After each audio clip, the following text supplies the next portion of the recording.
Bueno, el tema de hoy, estamos hablando de este conflicto que se habla, conflicto de poderes, en donde hablan de la injerencia del Poder Ejecutivo hacia la justicia. Lo primero que quiero recalcar que el Estado, fundamentalmente el Estado como preservando los intereses del país, porque el Estado no es el gobierno, el Estado somos todos, preservando los intereses del país, tiene derecho también a inculpar jueces y a pedir el apartamiento de causa porque tienen intereses que son inherentes a una de las partes. Esto viene por la ley de medios, en donde todo el mundo está quejándose de la oposición y los medios, el medio se está quejando porque fueron imputados jueces que han participado en eventos financiados por una de las partes de esta diferencia, pagándole el hospedaje a él y a su señora en hotel 5 estrellas, y que está estipulado legalmente que estas dádivas pueden generar una actitud de humor distinto en las decisiones de los jueces, o sea, le quita objetividad y equidad. Entonces, no sé por qué puede ser el Estado descalificado de presentarse a decir que una de las partes no puede imputarle a un juez tener preferencia. Esto, ya lo ha explicado muy bien el ministro Alac en televisión, esto le puede ser motivo para cualquier particular, esto lo puede hacer cualquier particular, en el sentido de que si yo tengo un conflicto con alguien y ese alguien es cuñado del juez, el juez se tiene que separar de la causa porque tiene relación familiar. Y esto es lo que hablan de un avasallamiento a la justicia. Pero ¿cuál es el tema acá? El tema de fondo. El tema de fondo no es Clarín y el gobierno. El tema de fondo es una corporación que no acepta allanarse a la ley. Yo le quiero explicar a la gente que te sigue tu línea, tu página, que la democracia es un sistema representativo que busca el bien común. ¿Qué quiero decir con esto? Quiero decir que el gobierno administra los impuestos para generar una cuestión de equidad. Por ejemplo, que el que no tiene recursos tenga salud, tenga educación, y cuando crezca ese chico, ese ciudadano menor, crezca en igualdad de condiciones, tenga la posibilidad de todo, de desempeñarse y desarrollarse en la vida. Argentina tiene una historia en esto, médicos, profesionales, jueces, hijos de obreros. Si esta situación de equidad no se hubiese dado, esta gente estaría postrada y permanentemente condenada a la pobreza. Entonces es el Estado el que debe garantizar esto. Y estas cuestiones de equidad se generan a través de la democracia que, como le dije, apunta al bien común. ¿Cuál es la antítesis de la democracia? Las corporaciones. ¿Por qué? Porque las corporaciones responden a sus intereses. Y Argentina, si bien tuvo sistemas electorales donde se votó, nunca el poder político estuvo en la política. Siempre estuvo en manos de las corporaciones. No exclusivamente las corporaciones son los empresarios. Los sindicatos son corporativos, la iglesia es corporativa, los militares eran corporativos, los medios de comunicación son corporativos, porque se abroquelan y trabajan en función de sus intereses. O sea, vos tocás un juez y salen todos los jueces corporativamente a defenderse. Yo le pregunto, un juez que recibe un sueldo del Estado, del impuesto que nosotros pagamos, puede generar una acordada, o sea, la acordada de la justicia es ley, donde dictaminen ellos que no tienen que pagar impuestos a las ganancias, cuando el común de la ciudadanía que aporta la plata para pagarle el sueldo a ellos, paga, y ellos no pagan porque lo resolvieron ellos mismos, no pagar ganancias. Tampoco, hablando de la pureza, hay circunstancias que uno la tiene que analizar en el momento que se dan las cosas. Cuando Raúl Alfonsín asume en el 83, tenía el poder de los votos, pero veníamos de 10 años de dictadura con todos los compartimientos del Estado en manos de funcionarios de la dictadura. Inclusive jueces de la dictadura. Jueces que no fueron nombrados por la Constitución. Esos jueces, en otras circunstancias y con poder político, tendrían que haber sido destituidos todos, porque no cumplieron los pasos que corresponde. Evaluación del Senado, o sea, elevación del presidente de la Nación al Senado para que sean tratados los pliegos y designados por el Senado. No, fueron puestos por militares. Pero aparte avasallaron esos jueces la Constitución. Porque yo le voy a explicar a la gente, cuando el juzgado entra en feria, ¿saben para lo que único que se habilita la feria?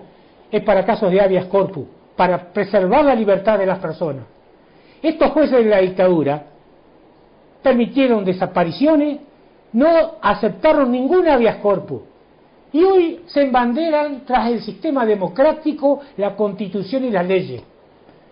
Me parece que, como pasó en su momento con el juicio a las juntas, cuando Alfonsín le dio la posibilidad al ejército que a través de la justicia militar se juzgaran, y no lo hicieron, que estaba la alternativa de la justicia ordinaria, los jueces también tendrían que haber hecho una justicia sobre, un juzgamiento sobre los jueces de la dictadura.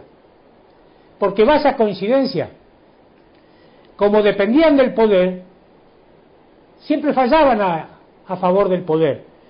Uno de los casos, el juez ruso, que actuó en la causa de la muerte de Carlos Menem Jr., que le cortaron la cabeza, denunciado por la señora de Menem, una causa que nunca se supo la realidad de la historia. Pero aparte, jueces que protegen al que vendió la patria. Porque yo le voy a explicar a la gente una cosa que tapan todos porque son todos cómplices.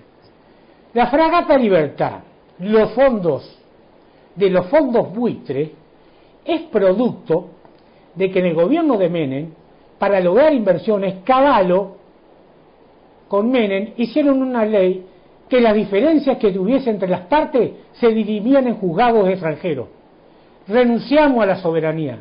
Si yo vengo a invertir en el país, si yo compro bonos del país, regularmente en cualquier país del mundo serio, de lo que hablan serio, se dirime con la justicia del país, no en justicias extranjeras.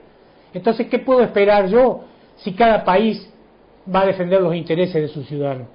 ¿Qué puedo esperar de la justicia norteamericana o de la de Ghana?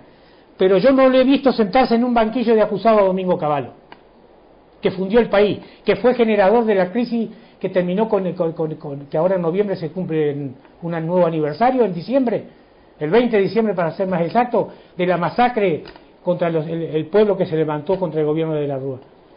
¿Qué voy a esperar yo de esa justicia? Se asustan del per saltum.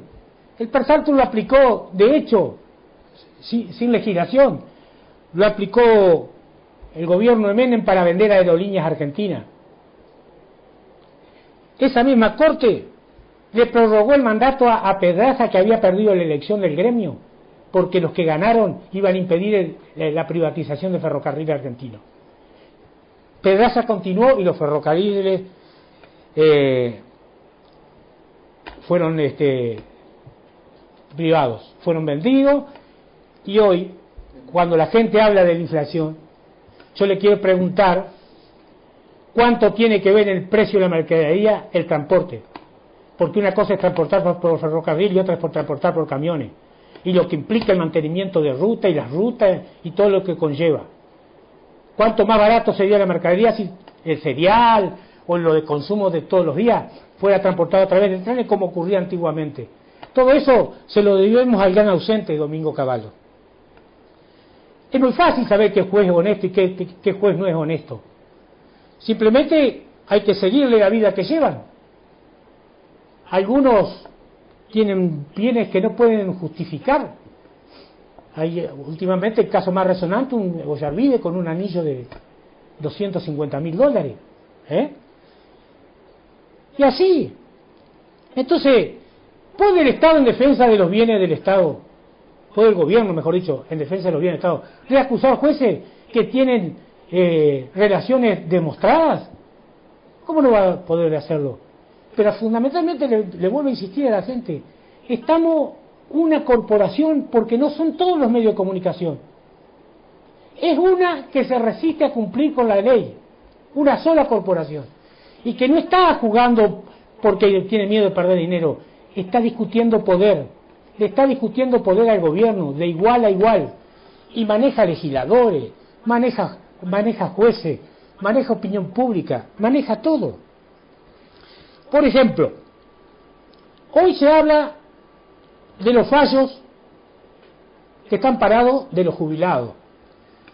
Yo le pregunto a los jubilados y les recuerdo cuando pedían $150 en la época de Norma Pla, que le dijeron que cuando se vendía una empresa privada iba a haber un fondo y que ese fondo tenía que ser administrado por la FJP, donde el Estado no interviniera y le iba a garantizar una vida plena. De cada 100 pesos que depositaban en la FJP, 40 pesos eran de gasto de administración.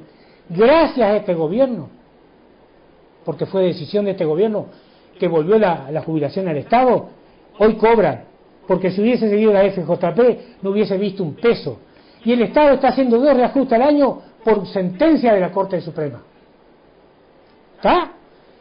Y los retractivos que están pidiendo, que en aquel momento la Corte no falló, fue cuando los jubilados y a todos los empleados públicos, porque todos los juicios que este gobierno tiene que pagar, fue cuando le sacaron el 13% del sueldo a todos los empleados y jubilados del Estado.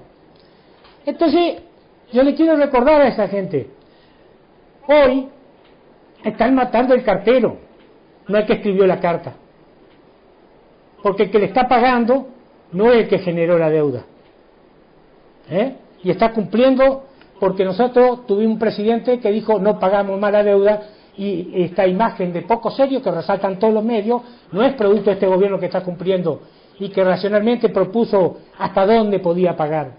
Inclusive aquel histórico discurso de Kirchner en las Naciones Unidas que le dijo que lo dejaran respirar porque los muertos no pagan. ¿Me entendés? Yo te voy a contar una anécdota. No es una anécdota, es un hecho real. En el convenio colectivo de los bancarios estaba estipulado que el 20% de los intereses que los bancos cobraban por todo concepto, por crédito, por tarjeta, tenía que ir a la obra social bancaria. Los bancos no la pagaban. Hicimos juicio. Nuestra obra social se llamaba Instituto de Servicios Sociales Bancarios. Hicimos juicio. Cuando la sentencia era irreversiblemente a favor nuestro por 90 millones de pesos, la Corte Menemista le avisa a Menem que va a pasar esto y los bancos le piden que haga algo. ¿Qué hace? Nos liquida, nos cierra la obra social y crea otra que se llama OSBA, Obra Social Bancaria Argentina. Cuando sale el fallo, no se puede aplicar porque el servicio social bancario no existe más. Entonces nosotros apelamos a la justicia diciendo que por condiciones no generada por el mismo sindicato, sino compulsivamente por el Poder Ejecutivo, nuestra obra social había sido diluida y creada otra obra social, pero que era la continuidad, porque así como la cerraron, pasaron todo el paquete afiliado a la nueva obra social. Conclusión, nosotros apelamos y el juicio está en la Corte Suprema de Justicia. Le quiero informar a la población que en este momento con los intereses la deuda está en 6.000 millones de pesos que tienen que pagar los bancos. La Corte democrática y justa no define este tema que hace a los trabajadores. Pero le voy a decir algo más. Los que estamos en actividad tuvimos la opción de optar por medicina prepaga, pero los jubilados no, se tuvieron que dar ahí. Y a los activos no aportar se quedaron sin obra social. Pero eso no es nada. Así quisieran, no lo acepta otra obra social por la edad que tienen. ¿Me entendés? Los dejaron sin salud. Y están esperando un fallo de la Corte Suprema, que para algunos temas tiene una agilidad tremenda. Entonces, la justicia no vive en un compartimiento estanco. La justicia tiene que estar conectada con la realidad. Este es un país que estaba fundido y que está saliendo adelante, y hoy todos tienen opinión de qué se puede hacer porque está la plata. Pero hubo 5 presidentes en 15 días que no supieron qué hacer con el país. Y ahora todos tienen solución. Uno lo escucha y dice, acá hay que hacer esto, hay que mejorar esto. Todos tienen solución. Pero no tuvieron el coraje porque yo nunca lo escuché victimizarse, ni a Néstor ni a Cristina, de lo heredado. Como hacía Menem, recibía un país en llamas. Nunca lo escuché a los Kirchner. Como hace Macri, que dice, todos los ferrocarriles, los subtes, todo podrido. Gobernaron y administraron. Y te digo algo más. Yo te conté anteriormente, y lo voy a hacer en síntesis, yo podría ser un resentido del peronismo, pero me gusta la política, porque es la generadora de equidad. A mí en el gobierno de Moine me quisieron echar por política, sin sumario. A vos te conta porque lo viste, te mostré, no voy a hacerlo acá está. La justicia me falló en 2 casos, pero no 15 días por un sumario que no existía. Y al no existir el sumario tampoco podían probar lo que me imputaban porque no me imputaban nada. Después me pusieron 5 días de suspensión porque salí por los medios de comunicación a defenderme de las acusaciones que me hacía el presidente del banco.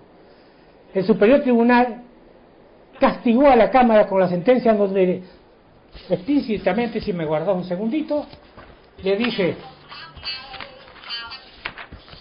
el Superior Tribunal a la Cámara de Concepción del Uruguay que por otra parte es una desigualdad que repugna el artículo 16 de la Constitución Nacional que el banco pueda difundir su posición por la prensa, influyendo en la opinión pública, y se le ve de hacerlo al empleado en una suerte de censura previa. Esto lo dijo el superior a la Cámara, que convalidaba la censura previa. Y esto es la información que el banco, que se cuidaba de nombrarme, ¿sabe por qué? Porque donde me nombraba se comían un juicio penal. No hace la cosa. Pero yo podía estar resentido porque fui un perseguido político, pero no porque se me ocurra a mí. A mí me hizo reportaje Adrián Tuco de LT14, salía en el Argentino de Gualeguaychú, en el Diario de Paraná, en el Heraldo de Concordia, salían todos los diarios mi causa, porque era de los primeros achicamientos de personal para achicar el Estado. Y le gané el juicio, ¿me entendés? Pero no se quedaron conformes con eso.